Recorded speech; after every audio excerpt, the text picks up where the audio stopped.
¿Qué tal? Mi nombre es Jaime Galindo Esparza, soy alumno de tercero C de la Facultad de Medicina de la Universidad Autónoma de Durango y en esta ocasión vamos a presentar el proyecto morfológico de un tema muy fascinante, el polígono de Willis. Bueno, vamos a comenzar hablando de este fascinante tema. Bueno, vamos a tener la fisiología del polígono de Willis. Como sabemos, nuestro cerebro es un órgano muy complejo que rige y coordina la totalidad de los sistemas que forman nuestro organismo. Necesita de un aporte continuo de oxígeno y nutrientes para poder funcionar. Este aporte le va a llegar por medio de ¿qué? Pues por medio de la sangre que va a llegar a través de las arterias, ¿no? Dentro de este sistema tenemos diferentes venas y arterias que confluyen en el polígono de Willis. Aquí podemos ver una imagen de este polígono de Willis. Embriológicamente proviene del mesodermo, que como sabemos da origen a músculo, tejido conectivo, al sistema vascular. Se forman los primeros 3 arcos bronquiales o bolsas faríngeas. Ocurren muchos cambios en las arterias carótidas internas y pues cada una va rostralmente, o sea hacia arriba, y al nivel de la vesícula óptica se divide en una rama craneal y una rama caudal, o sea hacia abajo. La rama craneal se subdivide para formar un anillo arterial alrededor del cuello de cada vesícula telencefálica, dando origen a las arterias coroidea anterior, cerebral media, olfatoria primitiva, así como a la olfatoria cerebral anterior como a su rama terminal. Aquí en esta imagen podemos observar el primer, segundo y tercer arco aórtico y por ejemplo en esta imagen podemos ver cómo embriológicamente se está desarrollando y pues aquí es donde ya se va también a tener ya los elementos que anteriormente en esta parte les mencioné. Bueno, otro es la rama caudal que alcanza el extremo cefálico de la arteria longitudinal, neural, ventral ipsilateral para constituir la arteria comunicante posterior. Al mismo tiempo, las arterias longitudinales neurales ventrales tienden a fusionarse en la línea media para formar la arteria basilar y por lo tanto el segmento posterior del polígono de Willis. Tenemos la anatomía del polígono de Willis. El polígono de Willis está conformado por las carótidas internas, los 2 segmentos de la arteria cerebral anterior, las arterias comunicantes anteriores, posteriores y las arterias cerebrales posteriores. Comúnmente proporciona la comunicación entre la circulación posterior y la anterior, aunque esta conformación normal se observa en el 50% de los pacientes. Las variaciones más comunes son la hipoplasia de la comunicante posterior izquierda, ramas de la comunicante posterior paralelas a la coroidea anterior, la comunicante posterior izquierda originándose de la carótida interna izquierda y la ausencia de la arteria comunicante posterior derecha. Tiene una forma de heptágono irregular delimitado por arterias, localizado en la cara inferior del encéfalo. Este anillo vascular rodea el quiasma óptico, aquí podemos observar el quiasma óptico, este amarillito, y el tracto óptico se cruza con los pedúnculos cerebrales del mesencéfalo y se cierra a nivel de la unión pontomesencefálica. Tenemos las estructuras dentro de este círculo, que es el quiasma óptico, aquí está, tractos ópticos, aquí,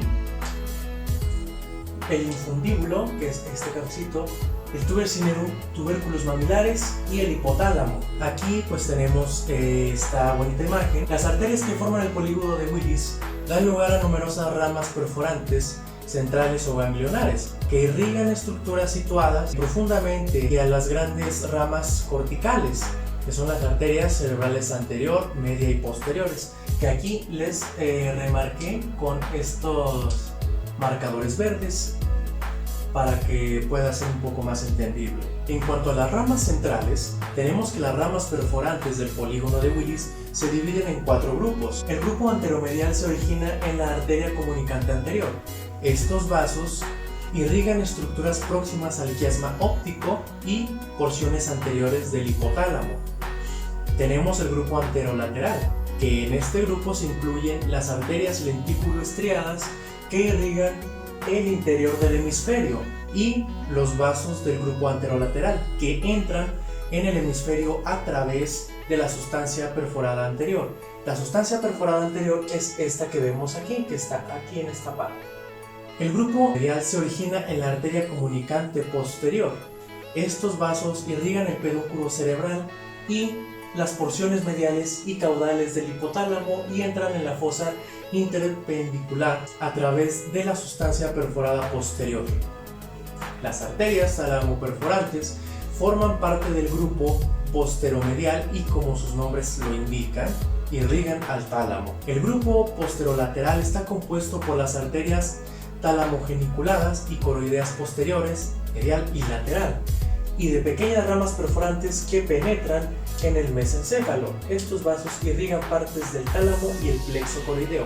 La sustancia perforada posterior, que les mencioné aquí arriba, es este de aquí. La función principal del polígono de Willis es ofrecer una ruta alternativa si se da una oclusión del riego sanguíneo en la ruta habitual. Por ejemplo, si se obstruye el flujo sanguíneo en la arteria carótida interna izquierda, la sangre no puede llegar a la parte frontal izquierda del cerebro. Entonces, gracias a qué? Al polígono de Willis, la sangre puede llegar a esta área a través de la arteria comunicante anterior a partir de la arteria carótida interna derecha. Y bueno, pues aquí los ejemplos son aneurismas, accidentes cerebrovasculares, accidentes cerebrales hemorrágicos, hemorragia cerebelosa y malformaciones vasculares. Como podemos ver aquí, un aneurisma que está obstruyendo el flujo sanguíneo, así que las comunicantes de eso se encargan de continuar el flujo sanguíneo para que siga funcionando. Si se obstruye el flujo de sangre de alguna parte de esta estructura, las áreas que irrigan se quedan sin oxígeno y sin nutrientes. Esto da lugar a lesiones cerebrales que pueden manifestarse a través de diversos síntomas, según la zona afectada, claro.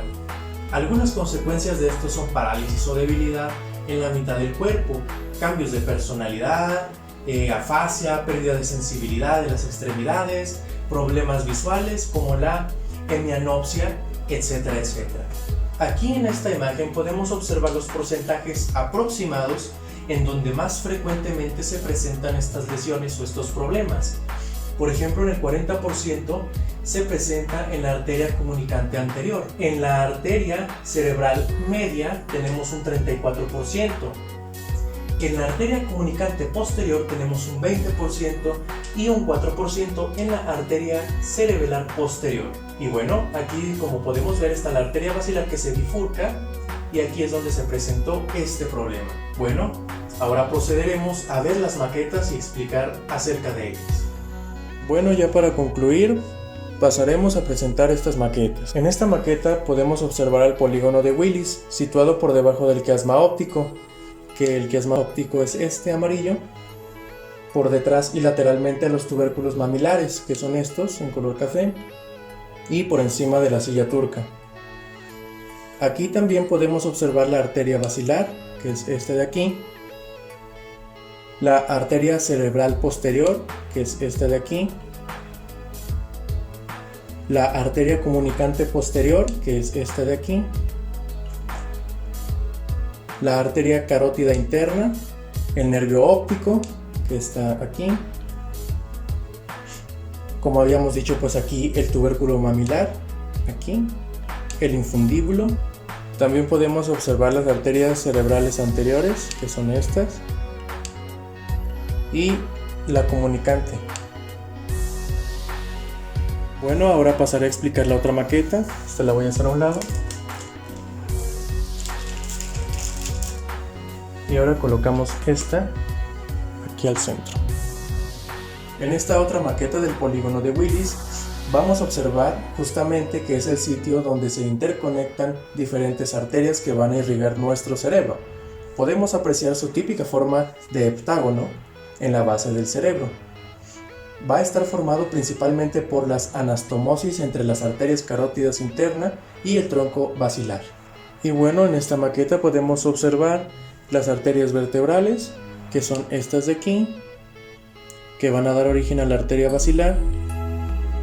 Vamos a observar también la arteria cerebral posterior, que son estas de aquí. Vamos a tener también la arteria comunicante posterior, que es esta de aquí. También podemos observar las arterias cerebrales anteriores, que son estas de aquí, y la comunicante anterior, que es esta de aquí. Bueno, muchísimas gracias por su atención, espero el tema haya sido de su agrado y de igual forma las maquetas.